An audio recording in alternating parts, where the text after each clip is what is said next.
You know, there's a lot of places where you've made, excuse me, memories, you know, be it through childhood. Mostly childhood. I think it's just, as we get older, we become more nostalgic. But there's always a place I come back to, which is this water tower. Right here in, what is this, unincorporated Adams County, as they like to call it, Federal Heights. There's a big water tower. And they've actually made it into a park. I mean, years ago. And essentially, this is not much of a park, but it's where a lot of people come up and just reflect. Like, there's a dude over there. There's downtown too, which you can't really see.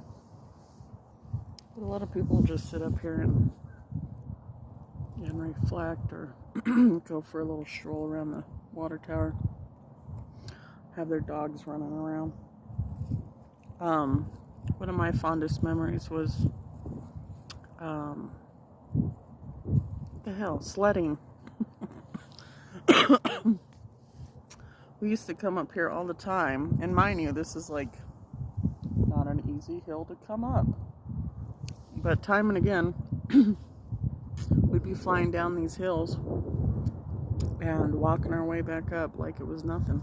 And as a kid, you know, nothing's really a struggle on that aspect. Like, you don't care how much effort you gotta put into it because you're having so much fun. But I always find myself coming back to my own old stomping grounds and being drawn just to come up here and reflect for a while. And, initially when my father died 8 years ago, this was one of the first places I went to when it was his birthday, and we used to come up early Sunday mornings too and watch the sunrise and eat donuts, and he'd have his coffee and I'd have my hot chocolate, or fancy pants like processed espresso, which really wasn't that fancy, from 7-Eleven.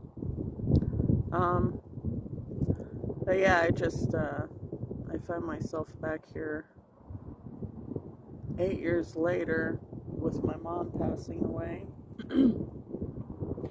and went and drove past the old neighborhood, and just again reflecting on the nostalgia and good memories.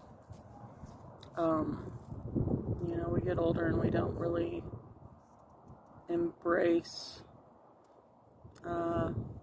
moments as much as we should. And so I try and be intentional. And yeah, that's how I always feel when I come back up here. It's just pleasant, good memories of childhood, despite things not all being perfect, but that's part of life. It's not supposed to be. So I thought I'd just share that. And this time's mostly just Viva Burrito and pop. That's always a good place to stop anyways. When I was working nights, I used to go there all the time. Get those late night nachos because they were open 24/7. And while the whole world's sleeping, you're up at night if you're working nights.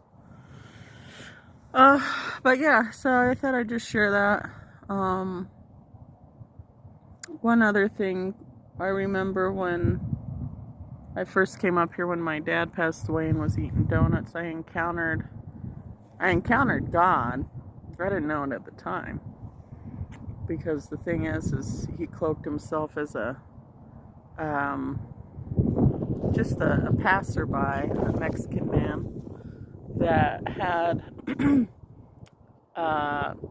felt to stop and asked me if I ever needed help on my car. Cards can be significant of your ministry or your life. And I looked at the card. Actually, I think it took me months to realize, because I found the card and it said the Alpha and Omega Auto Shop. I go, oh my gosh, God just totally met me on the hilltop here at the water tower. I didn't even know it. But he was highlighting, you know, if you ever need my help, I'm always going to be here. He's the beginning and end, the Alpha and Omega, right? He's the Father of lights. He's the one that goes before you. And he helps the widows and the fatherless, those who feel abandoned. And essentially, I am an orphan now.